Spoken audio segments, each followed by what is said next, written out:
my friends. Today we are going to be exploring blocks to our creative expression, specifically around our ability to create a new vision, a new version of ourselves, a new life for ourselves. And of course, if somebody who is sort of in their artist archetype wants to also benefit from this clearing as it relates to their own just like actual creation of, art or music or, whatever the case may be, then wonderful. I hope that this is helpful for them as well. But for me, when I was dropping in this morning to this new moon energy, we're in the Cancer new moon that just peaked this morning, early in the wee hours of the morning. And when I was thinking about that last night, I was really meditating on it. I got my altar all prepared. I lit candles and was doing some journaling. And I was thinking about how it's so hard to enter into new energy when you are stuck with the old eyes, the old ears, the old way of thinking and speaking. And so I really want to break us free from those normal structures we have when it comes to our beliefs and when it comes to our ability to create something new. We are so good at manifesting the old. We are so good at seeing the old. We are so good at spotting what we're comfortable with, what we recognize. So our mind sees what we think exists. It sees what we're comfortable seeing. And so that means sometimes it's really hard to create something new. It's hard to manifest something new. It's hard to hope for a better future when what you see in front of your face over and over and over again is the same story repeated. And that can be why sometimes for some of us, we just repeat cycles of victimhood. We repeat cycles of, lack. We repeat cycles of poverty. We repeat cycles of trauma because we recognize it, we're comfortable with it. And so that is somehow what we see over and over and over again. And if you're somebody who has ever said to yourself, I feel cursed. I feel cursed. I feel like all I do is get hurt over and over and over again, have accidents over and over and over again, and blocked over and over and over again, then hopefully this clearing is for you. I am really, really hoping that there are lots of you out there who resonate with this desire to see a new world for yourself, your own inner world, the world right here, just in this small bubble around you, and then also the world, the big world on the outside, because I think they are all connected. Once you start being able to see your own life transform, then you can start seeing the community around you transform, and then you start to see these bigger things, these bigger shifts happen in the great big global world as well. And that is what I am trying to usher in for myself, a belief that things can be better, a belief that things can change, a belief that just because I've never seen it right in front of me doesn't mean it's not possible. And this relates back to somebody had made, one of my lovely subscribers had made a request recently about love, right? Like blocks to love, blocks to receiving love. And I think this is incorporated in there somehow. I probably will do a separate clearing on that too, but in my mind, this is part of that. When you are blocked to believing in a new kind of future for yourself, then what you're going to see is the same thing you've always experienced. And if what you've always experienced in love is lack of love, conditional love, love that comes with terms, love that is transactional, then that is what you'll keep seeing over and over and over again, because our lovely, beautiful brains just want to affirm what they already know. Our number one priority is comfort and predictability.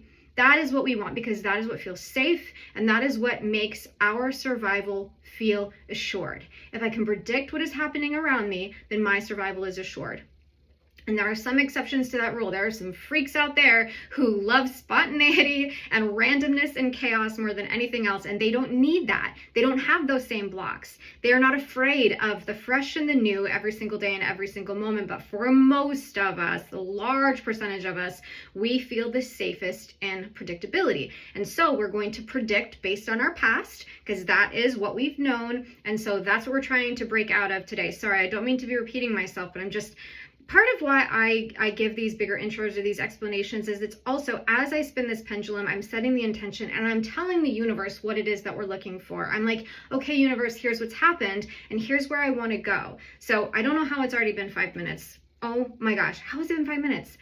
oh my gosh, I should not have looked at that, because now I'm like, oh my God, have you really been talking for 5 minutes? So we're going to look at this. What is blocking us to our vision, to our ability to see a new future, to see a new way of being, working on our goals? We're blocked to working on our goals.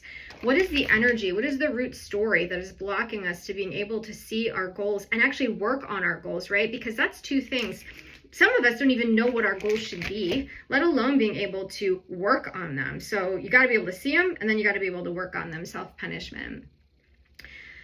I don't believe I'm worthy of my goals. I don't believe I'm worthy of love. We're erasing those words from all of our memory banks, all of our conscious mind programming, subconscious mind programming, unconscious mind programming. We're releasing those words from our emotional body, our spiritual body, our mental body, and our emotional physical body. I think I said emotional twice, but from all of our bodies, in all depths and all layers, in all directions, across all of time, any version of us that has ever believed that, we're seeing that version of us transformed both in the past and in the future. If there was ever an iteration of us that we have projected into the future, and an iteration of us is like anytime you have spent imagining the future, you've created an iteration of yourself. And if you have imagined yourself suffering in the future, you've created a reality where you are suffering. And so we're clearing that reality that you have accidentally created, clearing the road for the new you that does feel worthy of love, the new you that does not self-punish, the new you that does not self-sabotage, self-deny, self-limit. It's so funny because last night I wrote out a list of all the clearings I wanted to do, and I'm going to do a whole series on the self related to all of those things: self-punishment, self-love, self-respect, self-betrayal, self-denial, self-limitation. We're just going to do a whole series of them, but we're starting it now. And so what else can we do? What else has been blocking us to being able to see our goals so that we can act on them? So our map of consciousness, well, I'm going to have to flip my page here. Sorry, y'all. So where have we been at on our map of consciousness? Where have we been blocked to being able to see our goals? We've been in regret. We've been spending time in the past. Regret is when we spend way too much energy thinking about the past.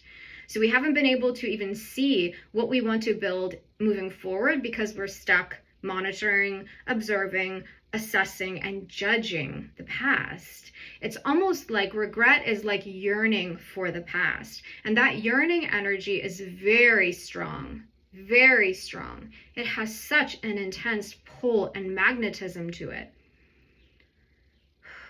I release myself now from my yearning for the past, knowing and believing that my ability to build a better future depends upon my ability to let go of regret.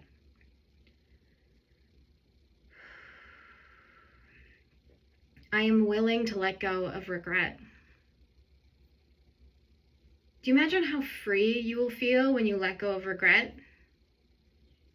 Like, really, think about how free you will feel when you stop beating yourself up for the thing you didn't do, didn't say, didn't accomplish, for the things you allowed to happen and the things you didn't allow to happen.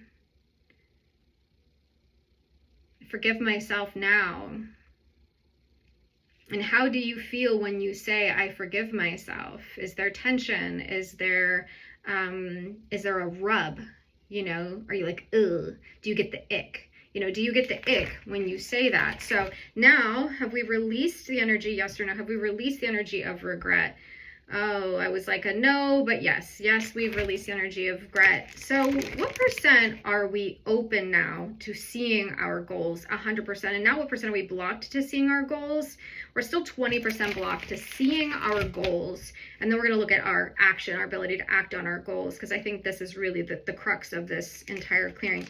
So 6C, my pendulum has been doing weird things lately. She's been going in reverse just these last few days, way more than normal.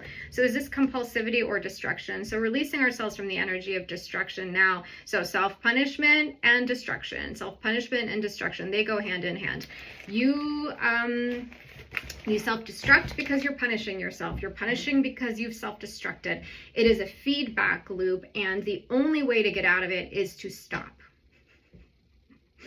It's like I said the other day in my sort of semi-firm clearing of like, you got to stop being a victim. You have to stop allowing yourself to be victimized. You have to stop wallowing in victimhood. You have to stop, again, that energy of regret. You have to stop self-destructing. And you stop self-destructing when you stop punishing yourself. And when you stop punishing yourself, you'll stop self-destructing. And on again, it's like this circle, right? You just have to stop. You just have to stop. And you can journal about this, right? You can explore the depths of this for yourself. So what is the key root energy? And when I want to move so fast, I'm going to try to slow down. So on that journaling thing, you can just free flow ask yourself, stream of consciousness writing, what is the root of my desire to self-destruct? And just start writing it out. I'm going to look with the pendulum, which is why I was my brain wants to go in two directions at once. But I really do want you to hear this. This is a perfect time. The new moon is a perfect time. Sit down, stream of consciousness writing. Don't think about it. Don't try to be cute. Don't try to be a poet. Just stream of consciousness write. Why have I been trying to self-destruct? What am I punishing myself for? What am I punishing myself for? And then at the end of all of that, say, I'm sorry. I love you. Please forgive me. Thank you. Say that to yourself, right? Being able to see yourself as both the observer and the self can be very helpful because it gives you that distance. It gives you that separation. You aren't just this big blob of self. You are multiple components and multiple parts, which gives you power. It actually gives you power when you are able to zoom back out and say, I am all things. I am the observer. I am the energy behind all of this. I am the self. I am the shadow. I am the ego. Who do I want to be today? Today I'm just going to be the observer. I can be the self again tomorrow. I can be in my shadow again tomorrow. But for today, I'm the observer. And what do I see when I am in my observer? And is there work that I can do while I'm in the observer to heal and to resolve and to harmonize those other parts of myself? Because our observer is neutral. I didn't say don't be the judge. We're not in the judge archetype, right? We're in the observer. Let me just see what's going on. And then can I be helpful to the others? You know, we all have so many components of ourselves.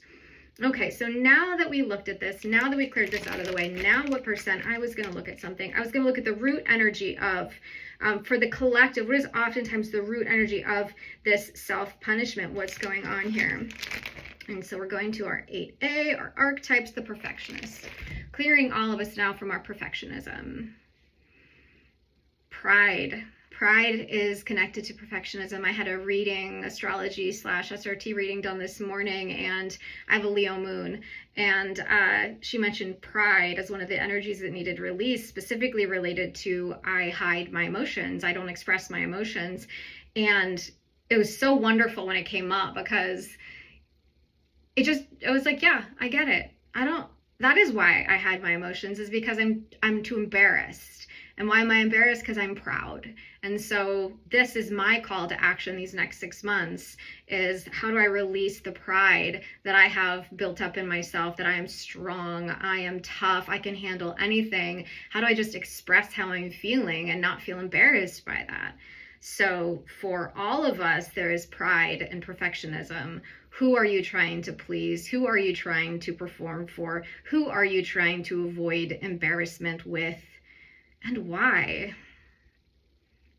You know, I get it. Survival, acceptance, community, right? They all go hand in hand. And oftentimes the people that we all actually resonate with the most, the ones we like the most, are the ones that are willing to own their own mistakes, not be perfectionists, have their own idiosyncrasies and their own weirdnesses and their own soft spots where they aren't perfect.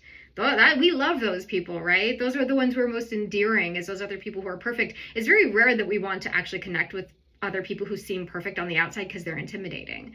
You don't actually feel close and connected to people who are perfect. So who are you trying to be perfect for, really, is the question you can ask yourself here. So we're clearing all of us from the perfectionist archetype, here, now, and always, beginning, middle, and end, in every direction, in every layer, in every realm, across all of time.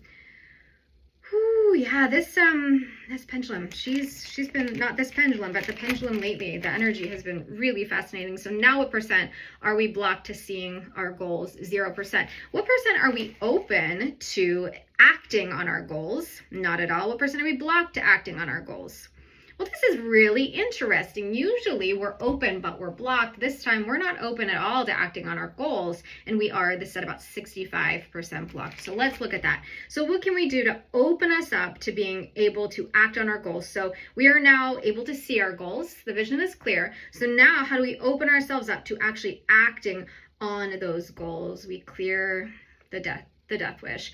You know, I added death wish to my charts just like 2 or 3 weeks ago. It was something I'd never really even heard of before in SRT, and then I was randomly reading our material, the learning material, the educational material that was written by the gentleman who founded this, Robert Detzler, back in the 80s. And I saw this paragraph on the death wish, which had never struck me before. I've read it, but it never hit home for me. And all of a sudden I was like, that, you need to put that on your chart. One, I just got a calling from spirit to add it on. And boy, oh boy, since I have added this, has that come up. It's hard to be here. It's hard to be human.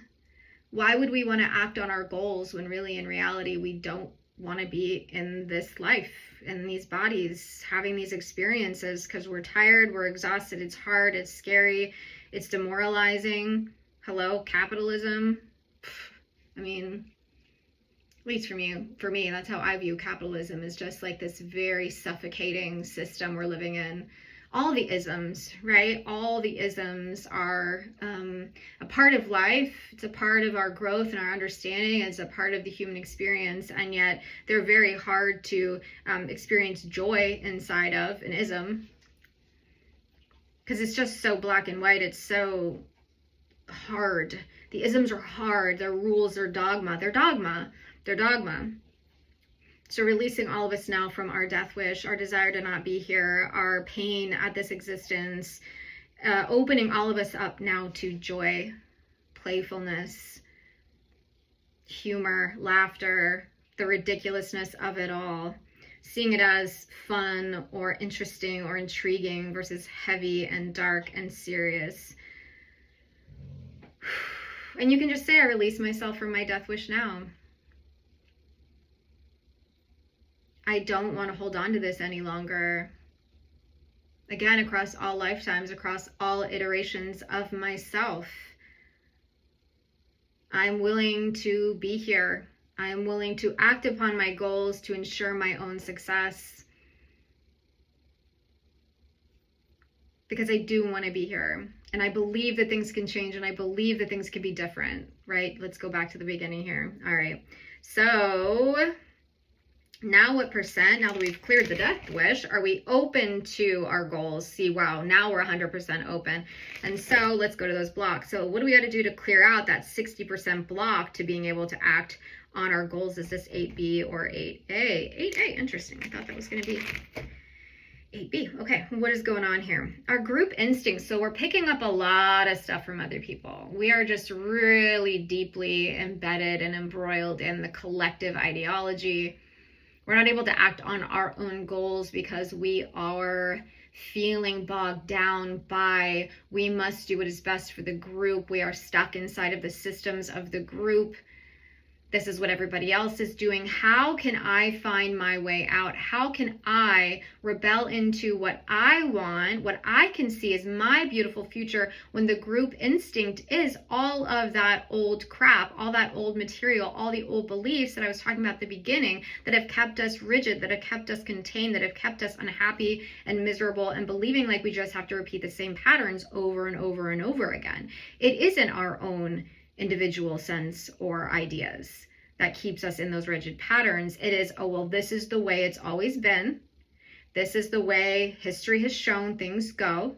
so this is the way it's going to be. And that's what I don't like about some of the stuff that I've been hearing lately about, prediction models, whether that's prediction models with astrology or, whatever. Oh, it's war. We've always just done war. We'll always do war.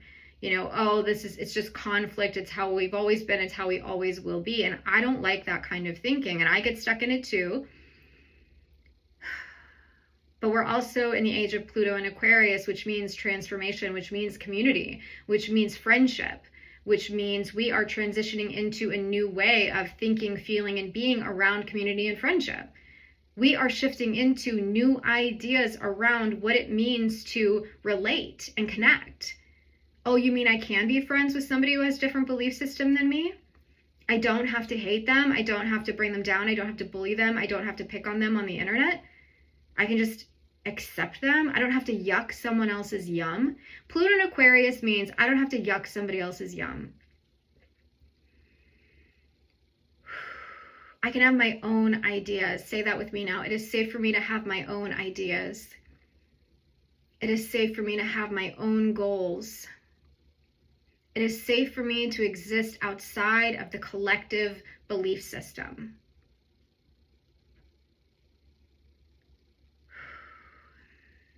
It is safe for me to rebel. It is safe for me to be a creator of a new world. It is safe for me to be a creator of a new world for myself and for the collective.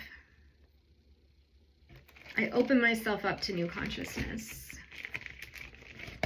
I open myself up to new consciousness. I am not afraid of unpredictability. I am not afraid of discomfort. I am not afraid of spontaneity. I open myself up to adventure now. I claim this for myself. I claim this for myself. You can say that with me right now if you want to. I always just want spirit to know, like, spirit, yes, I'm doing this for the collective, but I want this for me. I want this for me. Okay, what do we got to do here? Now let's check our numbers. So now what percent are we blocked to acting on our goals? 10% left of our block. That pendulum, she's having to think.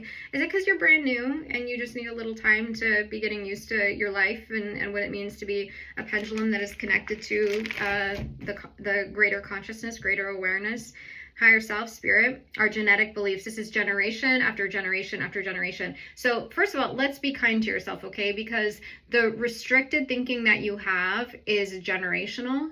It is genetic. It is in your DNA. It is in your soul's DNA. It is in your body DNA. It is in your mind's DNA. It is in all parts of you. These belief systems were given to you from the moment you were in embryonic form. They came through the bloodstream of your mother. They came through the cultural dynamics of the family you were born into. They came in through the TV screen. They came in through the video games. They came in through the curriculum in your school.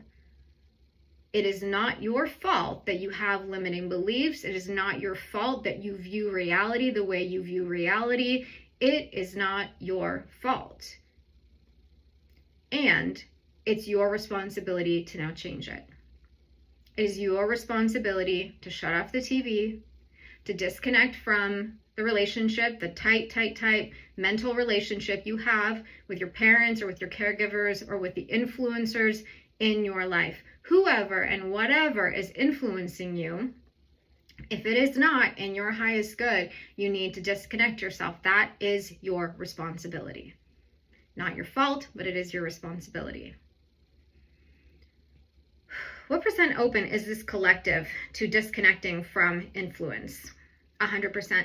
And what percent are they blocked to disconnecting from these external influences? 100%. So you're open, you want to be, uninfluenceable or disconnected from this outer influence, but you're also blocked. So what can we do here? So we're going to go to chart 11.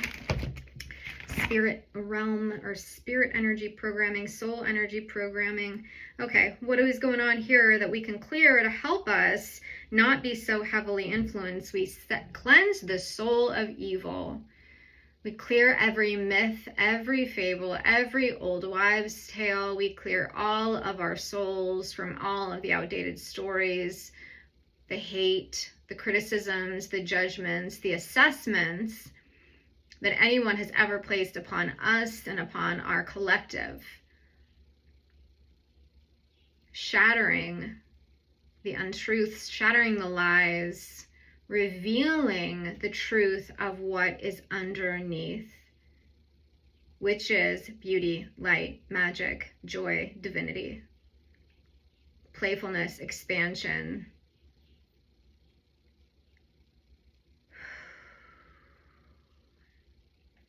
I allow my beliefs to be shattered and my soul to be cleansed of evil now. Isn't it interesting? Like a couple weeks ago, we were talking a lot about violence and the different assessment you can make of what even is violence.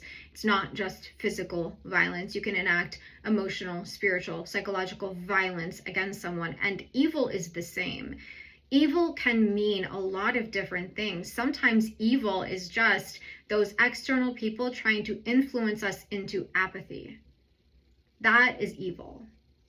Even if it isn't harming, even if it isn't blood ritual, it can be evil without it being demonic. It can be evil because it hurts collective spirit, it hurts love, it hurts compassion, it hurts generosity. Anything that goes against those things can be evil. And so again, it goes back to this myth that we're supposed to be perfect and things are supposed to look this way, because that's the thing too. Perfectionism is not just purity and virginity. Perfectionism is, we think things have to be this way in order to be right. And a lot of people get stuck in this trap of love. It's like, I am not okay unless I have love. My life is not okay unless I have a lover, a partner, a husband, wife, whatever. I don't just mean love. I mean that kind of romantic love. Perfection is romantic love. That is what we have been told. And that is in its own way a kind of evil and a kind of violence. Because you then view yourself as bad, wrong, broken, lacking, because you don't have what has been told to you as perfection. And, I was evaluating this for myself last night, like really trying to go through in my mind the areas where I feel like my life is hard or difficult or bad. And I'm like, do I think that that's hard and difficult or bad? Or does society tell me that I am broken because I don't have that? What, because I don't have $1 million in the bank, I'm somehow less than? I don't have kids, so I'm somehow less than? You have to ask yourself, like, who designed the litmus test? And is that really a litmus test that you want to be, evaluating yourself against? And if it's not, can you really decide for yourself, I'm going to take the responsibility again to, I'm going to Irish goodbye this situation. I'm not even going to ask permission. Like, can I stop evaluating myself in this way? You don't have to ask anybody that. You're just done. You're just done doing that. Just be done. Just leave. Just walk out. Just say, I'm not in this circus anymore. I'm not in this circus anymore. This thing, again, and we're talking here now too about this influence thing, right? I don't want to be influenced by this external standard anymore, by this external belief system anymore. I am open to creating my own standard and my own beliefs. And I'm open for it to be something that I could have never imagined was possible. And maybe that means I do have $1 million in the bank. And maybe that means I do have a lover. Maybe that means I do have children. Okay, if that is what you want your standard to be, great. And now go out and create that or find that. Take the action steps to get that. But so many of us are sitting at home thinking about our lack, but refusing to take the action steps to actually fill that void, fill that lack, remedy it, heal it, resolve it. Okay. Whew, I don't even remember where I'm at. You know, what percent? I think we were already open, right? What percent were we open? No, I forget what I was checking. Sorry, y'all. We're just spirit clear, whatever it was. I forget. We were like 10% blocked to something. I believe it's clear. Are we ready to go? Yes. Is there anything else you want to show me on these charts as it relates to this clearing? We're going to get a few more little things. So I'm looking at 26. I had to evaluate that a little longer because I was just, again, letting this pendulum kind of decide where we were going here. What else is going on here on this chart that we're going to be talking about here now? Blocks or creation, the belief that creativity can only come through suffering or guilt when accepting help, or just suffering at all. You know, this is that classic artist idea that I'm a sufferer because only in suffering am I inspired. So we accept the fact that all of us can be inspired through joy, through abundance, through gratitude, through joy. I can be an artist and experience joy and happiness at the same time. I can be a creator and experience joy and happiness at the same time. Suffering and pain and loss is not my only muse. And that's it, right? When we're winding down here. It's 31 minutes, holy shit. When we are only able to see ourselves as creators, when that creation is inspired by pain and agony, then that is what we will continue to perpetuate, is pain and agony. We will be the most amazing creators of pain and agony. We will be the most amazing creators of suffering when we believe that that is our muse, when we believe that that is the product that we are the best at manufacturing. And so I'm releasing all of us now, and I ask you to release yourself from this belief that pain and suffering must be your muse, and that pain and suffering is the only thing you are capable of creating. It's a lie. And test yourself. Rebel. Again, be rebellious against that idea. I am willing to rebel against the idea that pain and suffering is the only thing I can manufacture. Claim that for myself. Okay, we're going to do 100% of 100% of mop up. This is a super long clearing. This is going to take 700 years to load up. Anyway, okay, y'all. Thank you for being here. Thank you for watching. Our new replacement energies are beauty, love of self, grace. Beauty, love of self, and grace. These are our replacement energies for today, everybody. Thank you for your support. Thank you for being here. Thank you for taking responsibility for yourself, for your action, for being the creator of an amazing new life for yourself, a new vision. If we all collectively create a new vision, the world will change. That's how the world changes. When each and every single one of us creates a new vision for what is possible, a new vision for our own individual future and for the future of the world, it can change. Don't believe them when they tell you that everything has to be bad and awful and terrible. Be willing to rebel against the dogma that you have been influenced with. It is possible. All right, everybody. Thank you. And we will see you next time on another episode of Clearing with Kate.